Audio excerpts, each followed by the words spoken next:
강의 시작하겠습니다. 로마서 8장을 함께 펼치겠습니다. 제 강의 제목이 하나님께서 성도에게 원하시는 한 가지입니다. 강의 제목을 부탁받고 제가 원래는 이 제목이 아니고 다른 제목을 적어 올렸는데 좀 더 흥미롭고 관심을 끌만한 그런 제목을 좀 붙여줬으면 좋겠다고 해서 바꿨는데요. 제가 물어보니까 제 강의 제목이 뭔지 물어보니까 관심도 없으신 것 같더라고요. 조금 전에 아시게 되셨던 분들도 많이 계신 것 같은데요. 한번 질문 드려보겠습니다. 지금 이제 아셨을 텐데 하나님께서 성도에게 원하시는 한 가지, 두 가지도 아니고 세 가지도 아니고 한 가지입니다. 여러분에게 원하시는 그 한 가지가 무엇이라고 생각하십니까? 믿음? 교제하는 거? 제가 설문조사를 해봤습니다. 제 가까운 분들에게 교제, 몸, 순종, 거룩, 감사, 헌신, 신실 등의 대답이 나왔습니다. 근데 제가 원하는 답은 아니었고요. 오늘 이 강의를 끝나고 나면은 제가 준비한 이 답이 정답이다 이렇게 생각을 하시게 될 겁니다. 로마서 8장을 펼쳐서 있으면 28절 함께 보겠습니다. 8장 28절은 이렇게 말씀하고 있습니다. 하나님을 사랑하는 자들 곧 그분의 목적에 따라 부르심을 받은 자들에게는 모든 일이 합력하여 선을 이루느니라 말씀하고 있습니다. 자, 이 말씀에 따르면 하나님을 사랑하는 자들, 그들이 곧 그분의 목적에 따라 부르심을 받은 자들이라고 말하고 있습니다. 하나님께서 우리를 부르신 목적, 거기에 최상에 있는 것은 하나님을 사랑하는 것이라고 말하고 있는 것이죠. 여러분들이 다 하나님을 사랑하기를 원하시는 것입니다. 자, 여기서 또 말씀하시는 모든 일이 합력하여 선을 이룬다고 말씀하셨는데 그들은 하나님을 사랑하는 자들이 그러한 선한 결과를 맺는 것이죠.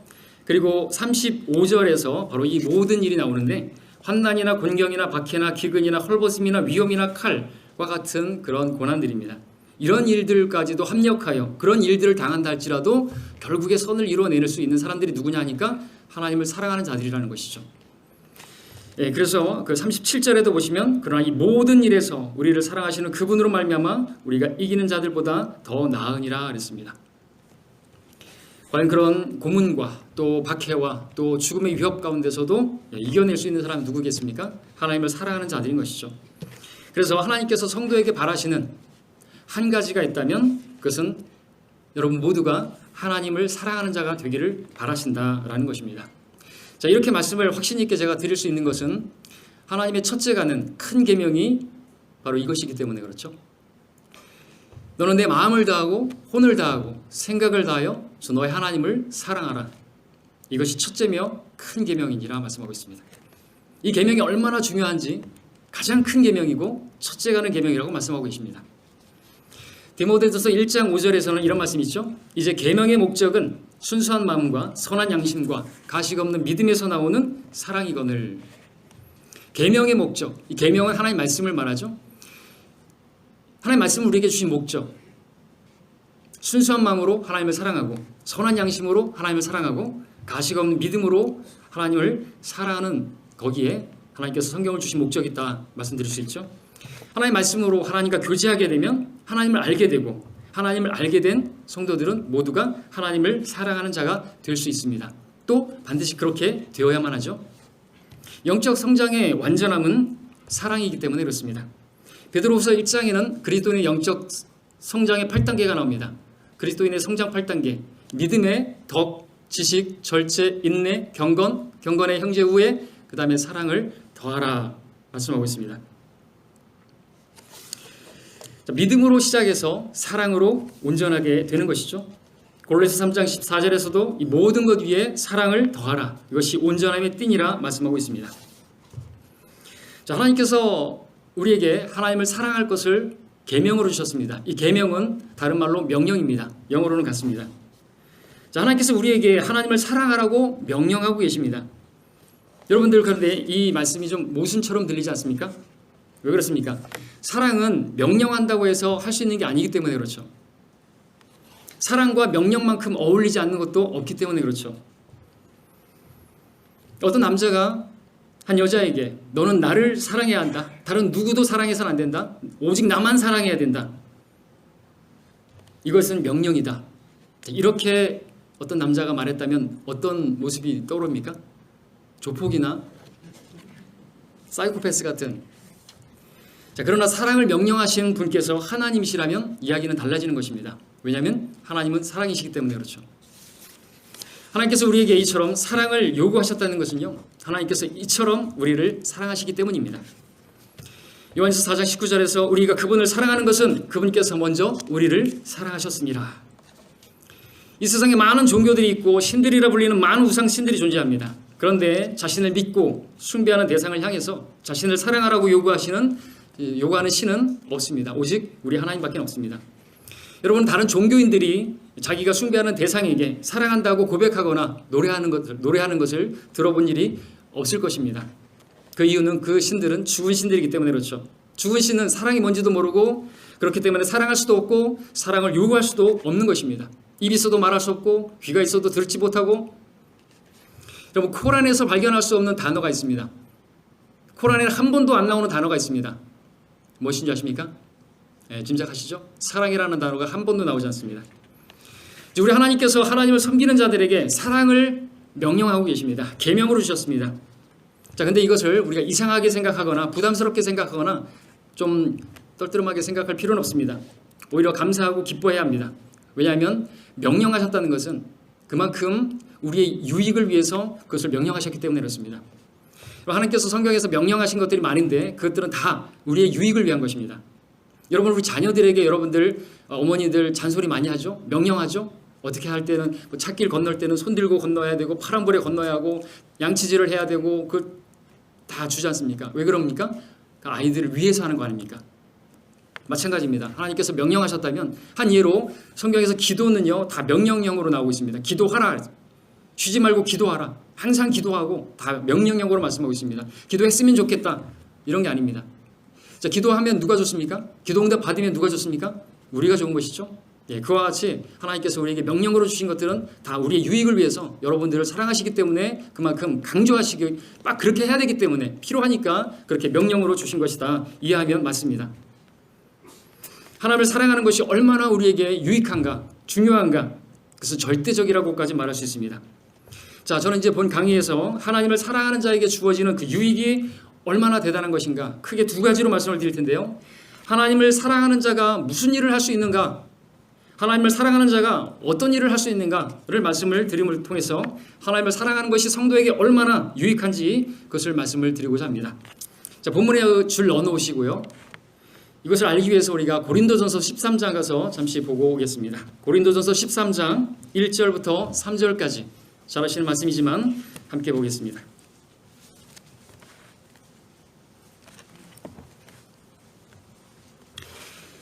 찾으신 줄 알고 제가 읽겠습니다. 고린도전서 13장 1절부터 3절까지입니다. 내가 사람들과 천사들의 방언들로 말한다 해도 사랑이 없으면 소리내는 노시나 시끄러운 꽹과리가 되고, 내가 예언의 은사가 있어 모든 신비와 모든 지식을 알고 또 산을 옮길 만한 모든 믿음이 있다 해도 사랑이 없으면 나는 아무것도 아니요. 또 내가 내 모든 소유를 주어 가난한 사람을 먹이고 내 몸을 불사르게 내어준다 해도 사랑이 없으면 내게 아무 유익이 없느니라 말하고 있습니다. 이 세 구절에서 세 번이나 반복해서 나오는 말씀이 있는데 사랑이 없으면이라는 말이죠. 사랑이 없으면 내가 하는 말이 아무리 진리라 할지라도 그것은 시끄럽게 만드는, 그 사람을 괴롭게 만드는 그런 말일 뿐이고, 나에게 은사가 있고 지식이 있고 대단한 믿음이 있다 할지라도 아무것도 아니게 되고, 내가 어떤 대단한 희생을 하고 섬김을 한다 할지라도 그것은 나에게 아무런 유익으로 돌아오는 게 없다고 말하고 있는 것입니다. 자, 이어서 사랑에 관해서 말씀하는 4절부터 7절까지 말씀이 나오는데요. 사랑은 오래 참고 이렇게 시작하면서 7절만 읽으면요. 사랑은 모든 것을 참으며 모든 것을 믿고 모든 것을 바라며 모든 것을 견뎌내느니라 말씀하고 있습니다. 특별히 마지막에 사랑은 모든 것을 견뎌내느니라는 말씀을 주목해 보시기 바랍니다. 자, 저는 이 말씀에 근거해서 하나님을 사랑하는 자가 할 수 있는 첫 번째를 말씀을 드립니다. 그것은 모든 시험을 견디고 이겨낸다라는 것입니다. 자, 내용과는 다르겠지만 잠시 13장 11절을 보면 어린아이가 나옵니다. 내가 어린아이였을 때는 어린아이같이 말하고 어린아이같이 이해하며 어린아이같이 생각하였으나 어른이 되고 나서는 어린아이 일들을 버렸노라. 어린아이의 특징이 뭡니까? 그들은 참을성도 없고 뭔가 견뎌내는 것도 어렵고 이겨내는 것도 어렵습니다. 아이들에겐 그것이 힘듭니다. 왜 그런지 아십니까? 다른 이유가 아니라 그들에게 사랑이 없기 때문에 그렇습니다. 그러나 부모에게는 사랑이 있죠. 때문에 어린 아이가 아무리 미운 짓을 하고 정말 못된 짓을 해도 부모는 그 아이의 모든 것을 참고 또 견뎌내고 그렇게 양육합니다. 어린아이들이 언제가 제일 밉다 그러죠? 4살? 5살? 그렇습니다. 미운 4살, 때려 죽일 5살. 그러지 않습니까? 그럼에도 부모는 그들을 미워하지 않고 때려 죽이지 않습니다. 여러분들 살아계시죠? 부모님의 사랑 때문입니다. 자, 그처럼 하나님을 사랑하는 성도는요, 모든 것을 참고 모든 것을 견뎌내는 것입니다. 견뎌내고 또한 이겨내는 것이죠. 여러분 다시 로마서 8장 35절로 가겠습니다.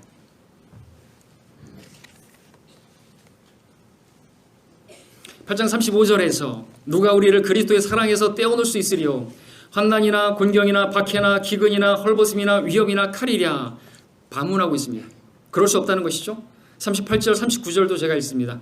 내가 확신하노니 사망이나 생명이나 천사들이나 형사들이나 권세들이나 현재 일들이나 다가올 일들이나 높음이나 깊음이나 어떤 다른 피조물이라도 우리를 그리스도 예수 우리 주 안에 있는 하나님의 사랑에서 떼어놓을 수 없으리라. 우리가 이 말씀을 구원의 영원한 보장을 입증할 때 사용하는 구절이지만 그것만 알면 반쪽만 아는 것이겠죠. 이 말씀은 그 이상의 내용을 담고 있기 때문에 그렇습니다. 이 말씀에서 하나님의 사랑에서 우리를 떼어놓을 수 있는 것이 없다고 말하고 있습니다. 구원에서 떼어놓는 것이 아니라 그건 당연하고 하나님의 사랑에서 떼어놓을 수 있는 것이 없다는 것입니다. 36절에서는 기록된 바와 같이 우리가 주를 위하여 온종일 죽임을 당하였으나 도살당할 양으로 여김을 받았나이다 라고 하였느니라 그랬습니다. 교회사 기간에 순교자들이 죽음 앞에서도 주님을 부인하지 않았는데 그 힘은 어디에 있었던 것입니까? 바로 사랑에 있었던 것입니다. 왜냐하면 사랑은 죽음처럼 강하기 때문에 그렇습니다. 주님의 순교자들은 세상의 정복자들, 이기는 자들보다 더 나은 자들입니다. 37절을 보시면 그러나 이 모든 일에서 우리를 사랑하시는 그분으로 말미암아 우리가 이기는 자들보다 더 나으니라 그랬습니다. 세상을 이기는 자들, 정복자들, 전쟁에서 이기는 자들보다 더 나은 자들이 누굽니까? 주님 때문에 고난당하고 박해당하고 핍박당하고 하는데도 그 가운데서도 다 견뎌내고 그것을 이겨내는 사람들이 더 나은 자들이라고 말하고 있는 것이죠. 죽음도 하나님을 사랑하는 그 사랑에서 떼어놓을 수 없는 것입니다. 하나님에게서 떼어놓을 수 있는 것은 없는 것이죠. 로마서 주석서에서 러크만 목사님의 글을 잠깐 이용하겠습니다. 교회사를 보면 말할 수 없는 환난과 곤경과 박해와 위험과 칼 앞에서도 굴하지 않고 그리스도의 사랑을 굳게 붙잡은 채 죽어간 숱한 사람들의 이야기를 접할 수 있다. 복수의 순교사를 읽어보았는데 화형당하면서도 끝까지 믿음을 지킨 순교자들의 이야기를 통하여 참으로 그 어떤 것도 우리를 그리스도의 사랑에서 떼어놓을 수 없다는 것을 증명해주는 역사적 사실들이 넘쳐나고 있다. 그렇게 처참하게 죽임을 당하면서도 비명 한 마리 지르지 않은 채 오히려 불길 속에서 죽어가면서도 담대하게 복음을 전하고 하나님의 사랑을 외치면서 죽어간 그 수많은 순교자들이야말로 하나님의 은혜와 사랑을 그 어떤 완력으로도 떼어놓을 수 없다는 것을 증거한 사람들이었다. 하나님을 살아가는 성도는 죽음도 하나님에게서 떼어놓을 수 없는 것입니다. 그러나 하나님을 사랑하지 않는 성도는요, 죽음은 고사하고 아주 작은 일에도 주님을 부인하고 떨어져 나갑니다. 주님을 버립니다. 교회도 떠납니다. 사실상 교회를 떠나는 것은 주님을 떠나는 것입니다. 왜냐하면 교회는 주님의 몸이기 때문에 그렇습니다. 교회를 떠나놓고 자기는 주님 떠나지 않았다고 말하는 것은 그것은 거짓말입니다. 저는 개인적으로 주님으로부터 구원받고 영생받고 많은 자비받고 은혜받고 그런 성도가 주님 버리고 떠나는 일보다 더 심한 먹튀는 없다고 생각합니다. 그것도 돈 때문에. 많은 성도들이 하나님과 재물 중에 재물을 선택함으로 하나님에게서 떨어져 나가는 사람들이 있습니다. 한 남자와 한 여자가 있습니다. 이들은 서로 사랑하는 사이입니다. 자, 그런데 이 남자의 어머니, 그 여자가 마음에 안 듭니다. 여자를 커피숍에 불러내서 식탁 위에다가 돈봉투를 던지면서 말합니다. 이거 먹고 내 아들에게서 떨어져. 자, 그 돈을 받고 그 여자가 그 남자에게서 떨어지면 그 여자는 어떤 여자입니까? 먹튀죠. 꽃뱀이든가. 자, 그 어머니가 돈으로 안 되니까 이번엔 조폭을 고용해가지고 그녀를 협박합니다. 또는 폭행도 합니다. 그럼에도 그 여자가 그 남자를 진정 사랑한다면 떨어질 수 없을 것입니다. 그렇습니다. 여러분, 이 일은 조금 각색했지만 교회사에 숱하게 일어났던 일입니다. 회유하고 유혹하고 타협을 제시하고 안 되니까 죽이고 위협하고, 그럼에도 순교사의 사람들은 주님을 부인하지 않았던 것이죠. 누가 그렇게 할 수 있습니까? 주님을 사랑하니까. 우리 함께 야고보서 1장으로 가서 보겠습니다. 야고보서 1장 12절 말씀을 보시면요, 여러분이 잘 아는 말씀일 텐데, 자, 이 말씀 읽고 질문을 드리겠습니다. 답변을 준비해 보십시오. 야고보서 1장 12절입니다. 시험을 견뎌내는 자는 복이 있도다. 이는 그가 시련을 거친 후에 주께서 자기를 사랑하는 자들에게 약속하신 생명의 면류관을 받을 것이기 때문이라. 자, 생명의 면류관 누가 받습니까? 시험을 견뎌내는 자입니까? 제가 좀 더 자세히 한번 읽어보십시오. 누구예요? 그렇습니다. 성경은 분명히 주께서 자기를 사랑하는 자들에게 약속하신 생명의 면류관이라고 말하고 있습니다. 생각해 보십시오. 누가 시험을 이겨냅니까? 견뎌냅니까? 주님을 사랑하는 그 사람이 시련도 이겨내고 시험도 견뎌내고 이기는 것이죠. 13절을 보십시오. 여기는 시험과 관련해서 아주 중요한 말씀이 나옵니다. 누구든지 시험을 받을 때 나는 하나님께 시험을 받는다고 말하지 말지니 하나님께서는 악으로 시험을 당하지도 아니하시고 또 그분 자신이 아무도 시험하지 아니하시기 때문이라 그랬습니다. 시험을 받을 때 하나님께 나는 시험 받는다 말하지 말라는 것이죠. 누구 때문에 시험 받는 것입니까? 14절에서 그러나 누구든지 자신의 욕심에 끌려 유혹을 받을 때 시험을 당하는 것이니 말씀합니다. 자, 우리가 당하는 시험의 본질이 무엇인지 보이십니까? 본질이 뭡니까? 쉬운 이해를 위해서 또 예를 들어보겠습니다. 결혼한 남자가 있습니다. 그가 먼 타국으로 출장을 갑니다. 근데 그곳에 한 여인이 이 남자를 유혹합니다. 이런 상황에서 이 남자가 당하고 있는 시험이 뭡니까? 육신의 정욕입니까? 안목의 정욕입니까? 간음이라는 그 죄로부터 그런 것입니까?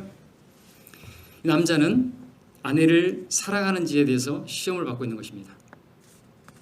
만약 이 남자가 그 아내를 진정으로 사랑한다면 타국 여인이 아무리 어떤 식으로 꼬리치든 유혹해든 시험에 넘어가지 않을 것입니다.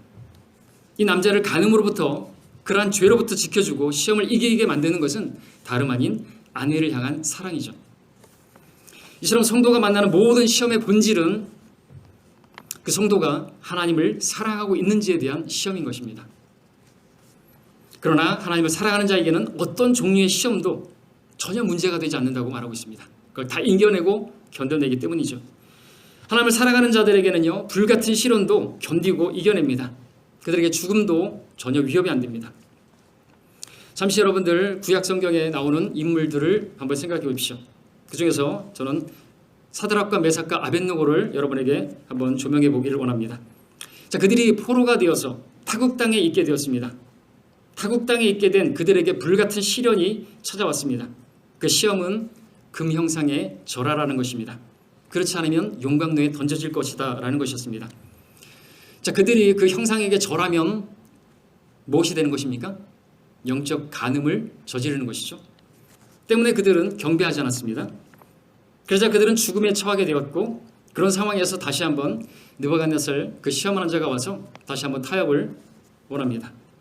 절하라, 안 그러면 던져질 것이다.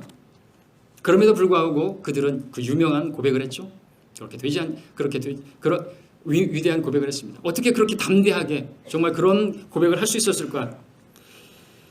자, 그들은 왜 금 형상에 거기에 절하지 않은 것입니까? 그들은 하나님을 사랑하는 자들이었기 때문이라고 말할 수 있습니다. 자, 형상에게 절하는 것은 무엇입니까? 그것은 하나님의 계명을 어기는 것이죠. 10계명을 하나님께서 주실 때 너는 어떤 색인 형상도 내게 만들지 말고, 또한 위로 하늘에 있는 것이나 아래로 땅에 있는 것이나 아래에 있는 물에 있는 어떤 모습이든지 만들지 말고 너는 그것들에 절하지 말고 그것들을 섬기지 말지니라 출애굽기 20장에서 말씀하고 있습니다. 이들은 이 말씀을 알고 있었겠죠. 그리고 하나님을 사랑하는 자들이었기 때문이죠. 그래서 경배하지 않은 것이죠. 여러분, 10계명에서 1계명부터 4계명까지를 한 계명으로 말하면 뭐가 되는지 아십니까? 하나님을 사랑하라가 되는 것이죠. 그리고 5계명부터 10계명까지는 이웃을 사랑하라가 되는 것입니다. 하나님을 사랑하는 사람은 그 형상에 절하지 않는 것이죠. 주님 앞에 어떤 신도 두지 않는 것입니다. 그거는 네 계명은 한마디로 말하면 하나님 사랑하라는 것이죠. 과연 누가 계명을 지킬 수 있을까요? 이 십계명이든 뭐든 주님께서 말씀해 주셨습니다. 너희가 나를 사랑하면 나의 계명들을 지키라. 요한복음 14장 15절입니다. 결국 형상에 절하지 않은 이 사드락과 메삭과 아벳느고 영광로에 던져지게 되었습니다. 그런데 놀라운 광경이 벌어졌습니다. 하나님의 아들께서 그들과 함께 불 가운데서 동행하고 계셨죠. 성육신 이전에 예수님께서 나타나신 것입니다. 이들에게 주님께서 나타나신 이유가 무엇입니까? 요한복음 14장 문맥에서 21절에서 이렇게 말하고 있습니다. 나의 계명들을 지키고 그것들을 지키는 사람은 나를 사랑하는 사람이니 나를 사랑하는 사람은 나의 아버지께 사랑을 받으리라. 또 나도 그를 사랑하여 그 사람에게 나 자신을 나타내리라. 사드락과 메삭과 아벳느고에게는 이 말씀이 문자적으로 그렇게 성취된 것이죠. 하나님을 사랑하는 자는 모든 시험에서 이겨내는 것입니다. 불같은 시련도 문제가 안 되는 것이죠. 반면 하나님을 사랑함이 없게 되면 왕 앞에서나 용광로 앞에서뿐 그 정도가 아니라 작은 소녀 앞에서도 여종 앞에서도 주님을 부인할 수밖에 없다는 사실을 우리가 알고 있습니다. 주님을 부인한 3번이나 맹세하면서 저주하면서 했던 베드로를 생각해 보십시오. 그 베드로가 주님을 부인할 수밖에 없었던 그 근본적인 이유가 무엇입니까? 그에게 믿음이 없었기 때문입니까? 아닙니다. 그는 모든 것을 버려두고 주님을 따를 정도의 믿음이 있었습니다. 그에게 용기가 없었기 때문입니까? 그것도 아닙니다. 주와 함께 죽을 준비가 되어 있다고 했던 사람이었습니다. 그는 자기 몸을 불살에게 내어줄 정도의 그러한 사람이었다고 말할 수 있습니다. 그러나 그에게 사랑이 없었던 것이죠. 그러니까 결국 주님으로부터 떨어져 나간 것이죠. 왜냐하면 사랑은 결코 주님으로부터 떨어져 나가게 하지 않게 만들어주는 거기 때문에 그렇습니다. 과연 사랑이 없으면 아무것도 아니라는 것이 입증되는 것입니다. 자, 주님으로부터 떨어져 나간 베드로에게 주님께서 찾아와셔서 물으셨습니다. 무엇을 물으셨습니까? 3번이나 물으셨죠? 네가 나를 사랑하느냐? 잘 아시는 말씀일 테지만 다시 한번 생각해 보십시오. 주님께서 하신 이 말씀을 통해서 우리가 알 수 있는 것이 있습니다. 베드로가 주님을 사랑했더라면 그가 받은 그 시험에서 주님을 부인하지 않았을 것이라는 것이죠. 베드로가 주님을 사랑했더라면 주님께서 네가 나를 사랑하느냐 묻지 않았을 거라는 것이죠. 물론 베드로가 주님을 전혀 사랑하지 않은 것은 아닙니다. 그가 고백했던 것처럼 주님 아시지 않습니까? 제가 주님 사랑합니다. 그러나 그에게는 온전한 사랑은 없었던 것이죠. 온전한 사랑이 뭡니까? 마음을 다하고 생각을 다하고 힘을 다하는 것. 그것이 없었기 때문에 그런 온전한 사랑이 없었던 것은 분명합니다. 베드로에게 온전한 사랑이 있었다면 그 사랑이 모든 두려움을 쫓아냈을 것이고 그는 그 시험에서 분명히 이겨냈을 것입니다. 이기는 자가 되었을 것입니다. 우리 함께 요한일서 4장을 보겠습니다. 요한일서 4장 18절입니다.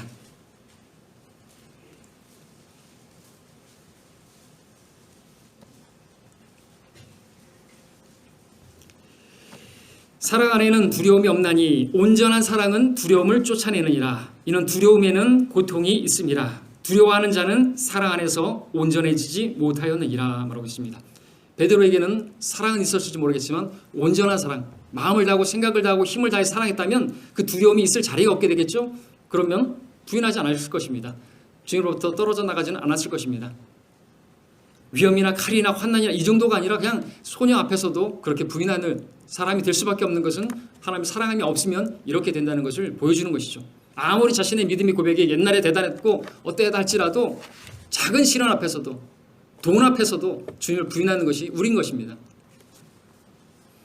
자, 여기서 다윗을 한번 또 생각해 보십시오. 베드로는 작은 소녀 앞에서도 두려워했는데 다윗은 거인 골리앗 앞에서도 두려워하지 않았습니다. 당시 골리앗 앞에서 모두가 두려워 떨고 있었죠. 키가 큰 사울조차 그를 두려워하고 있었습니다. 그렇게 모두가 두려워하고 있던 그 거인 골리앗 앞에서 작은 소년 같은 그 다윗이 어떻게 두려워하지 않았던 것입니까? 어디서 찾을 수 있습니까? 그에게는 주님을 향한 사랑이 있었기 때문이죠. 그 마음에 사랑이 가득해서 두려움이 그 안에 머물 수가 없었던 것이겠죠. 사람들은 누구나 죽음을 두려워합니다만 사랑은 죽음조차 죽음을 두려워하는 그 마음조차 쫓아내게 만드는 강함이 있습니다. 또한 하나님을 향한 질투는 음부처럼 잔인합니다. 그래서 다윗은 하나님을 모독하던 그 골리앗을 그냥 둘 수 없어서 돌로 그의 머리를 쳐서 죽였던 것이죠. 사랑은 죽음처럼 강하고 질투는 음부처럼 잔인하니 그곳에 숯은 불타는 숯, 곧 심히 맹렬한 불길을 가진 것이라 그랬습니다. 성경에서 피나스도 그 주를 향한 질투로 인해서 그 범죄자들을 창으로 찔러 죽여서 하나님의 진노를 누렸던 것들도 우리가 알 수 있습니다. 사랑은 불의를 기뻐하지 않는다 그랬습니다. 골리앗이 그렇게 불의하게 하나님을 모독하는 그런 말을 들었을 때 그는 질투를 느꼈던 것이죠. 자기 사랑하는 하나님을 모독하는 그런 말을 들었을 때 말입니다. 그런 말을 들었을 때 맹렬한 불길이 가슴에서 타올라서 견딜 수가 없었을 것이고 참을 수가 없었던 것이겠죠. 이송 목사님께서는 자주 성경이 변개되었다는 사실을 처음 아셨을 때 심장이 터져버릴 것 같다는 그런 말씀을 하십니다. 가슴에서 불이 타서 견딜 수가 없으셨던 것이겠죠. 다윗도 그와 같은 심정이었을 것입니다. 그래서 여기서 우리가 또 하나 알게 되는 것은 하나님 말씀이 변개되었다고 알려주는데 아무런 반응이 없는 사람은 하나님을 사랑하는 사람이 아닌 것입니다. 성경 말하죠. 나를 사랑하는 사람은 내 말들을 지키리니 나를 사랑하지 않는 자는 나의 말들을 지키지 아니하느니라 그랬습니다. 요한복음 14장 23절. 다윗이 하나님을 사랑하는 자였다는 것은 우리 오전의 강의에서도 그가 바라던 것 한 가지는 정말 주의 아름다움 그 얼굴을 바라보는 것이고 그 성전에서 아뢰는 것이라고 주님과 교제하는 것이고 그것을 한 가지를 원했다고 했습니다. 그리고 그 교제를 통해서 하나님을 사랑하는 것 그걸 원했죠. 다윗이 하나님을 사랑하는 사람이었다는 것 골리앗을 죽일 때도 엿볼 수가 있었다고 생각됩니다. 여러분 다윗이 골리앗을 죽일 때 어떻게 무엇으로 죽였습니까? 아시죠? 물매에 돌을 얹어서 돌로 쳐 죽였습니다. 왜 돌로 쳐 죽인 것입니까? 물매의 달인이었기 때문입니까? 아닙니다. 성경에서 물매로를 사용해서 누군가를 죽인 것은 골리앗 때 단 한 번이었습니다. 다윗은 하나님을 사랑하는 사람이라 하나님의 말씀을 지키는 사람이었고 그래서 골리앗을 돌로 쳐 죽인 것이죠. 왜냐하면 골리앗이 범죄한 것은 하나님을 모독하는 것이었기 때문이고 성경은 분명히 말씀하시기를 하나님을 모독하는 자는 반드시 돌로 쳐서 죽이라고 말씀하고 있기 때문에 그렇습니다. 그는 말씀대로 성경대로 심판한 것이죠. 자신이 범죄했을 때도 즉각적으로 그 입에서 튀어나왔던 것은 양 4마리로 갚으라고 그 정도로 하나님의 말씀을 가지고 있었던 것입니다. 심판하는 데 있어서도. 아무튼 제가 말씀드리고자 하는 것은 하나님을 사랑하는 자는 모든 시험을 견뎌내고 이겨낸다는 것이죠. 그러나 하나님을 사랑하지 않는 자는 시험을 견뎌내지 못합니다.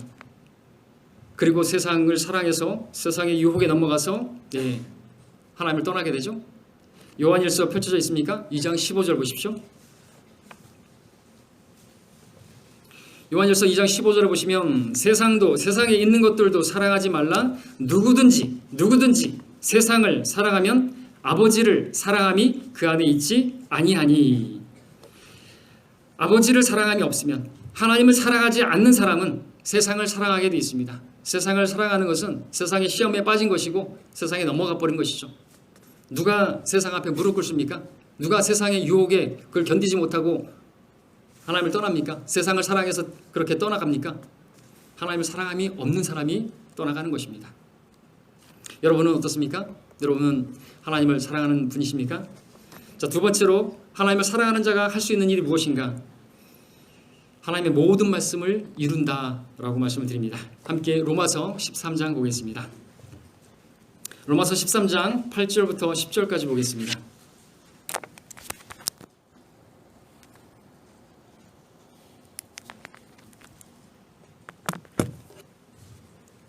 (13장 8절부터 10절까지를 제가 읽습니다. 서로 사랑하는 것 외에는 아무에게도 어떤 빚도 지지 말라.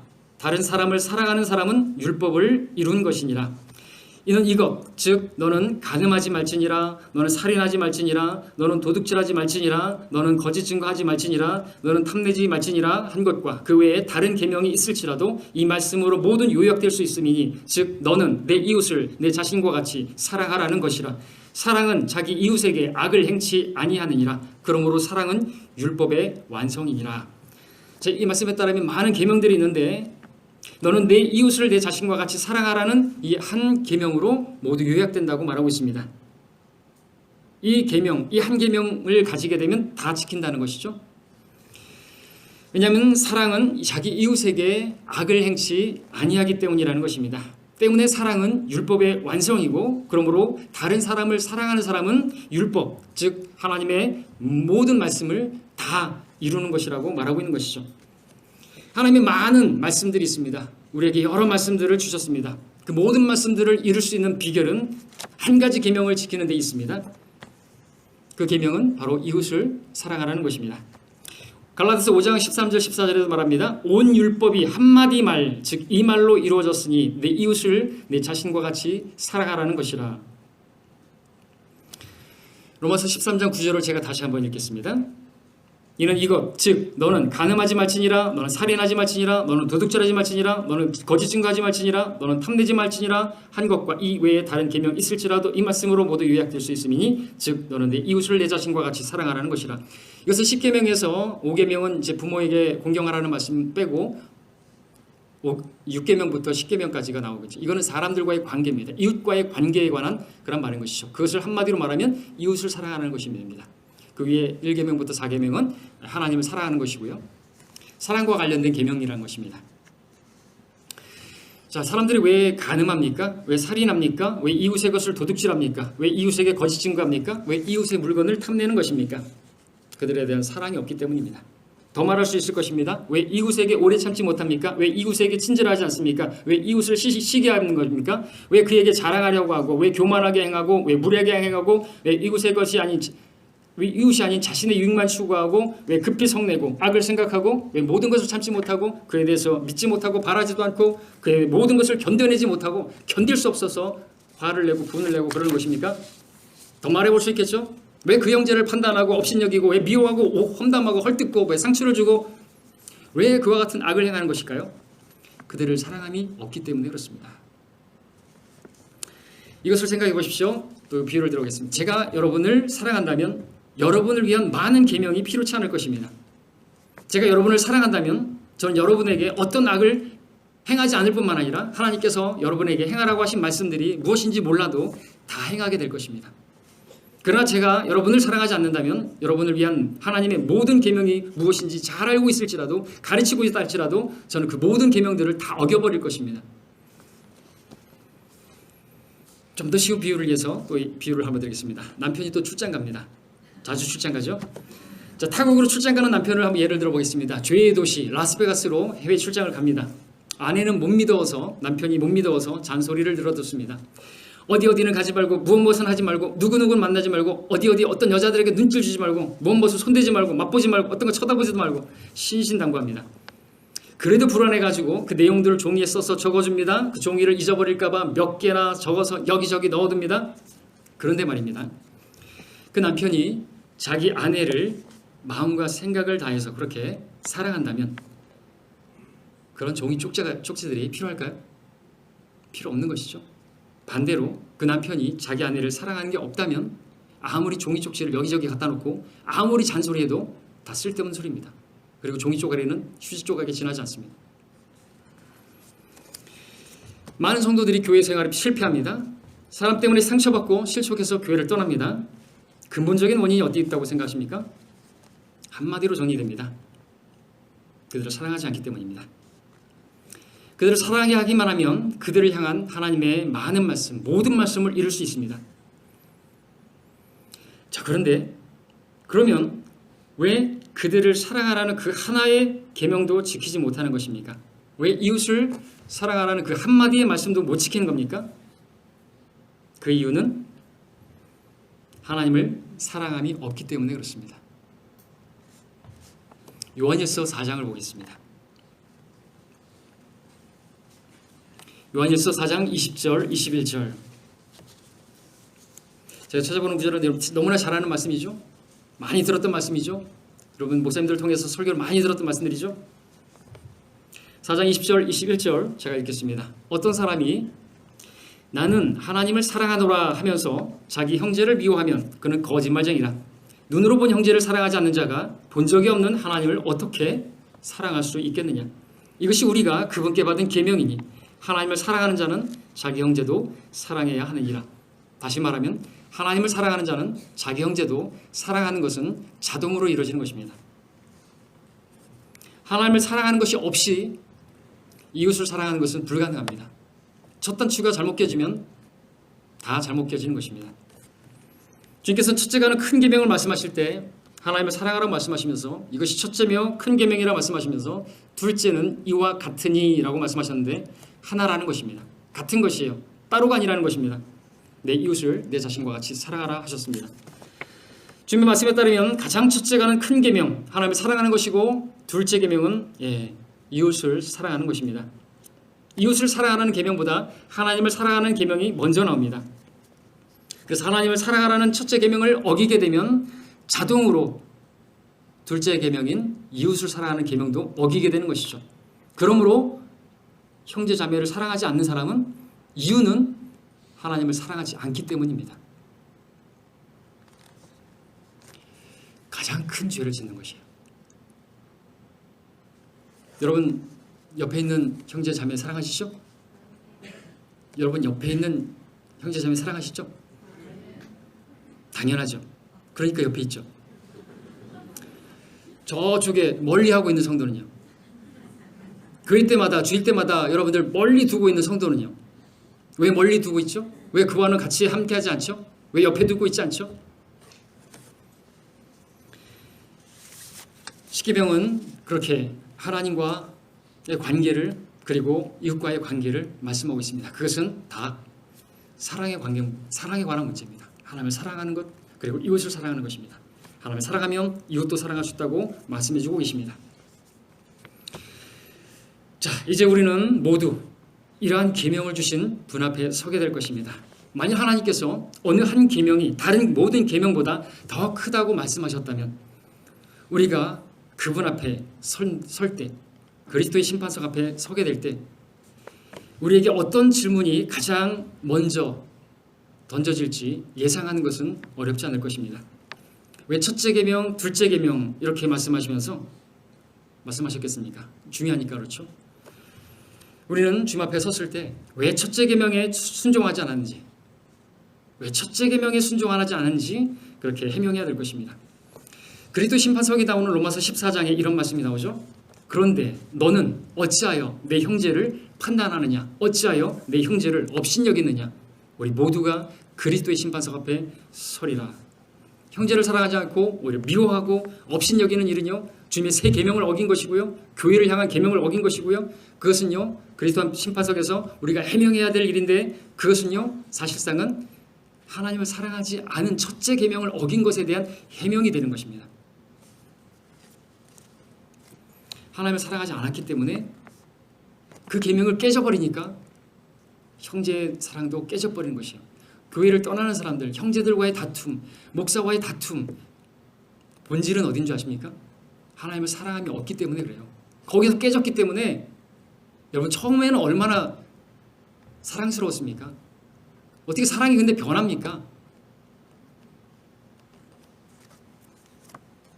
우리 요한일서 4장 7절 8절 보겠습니다.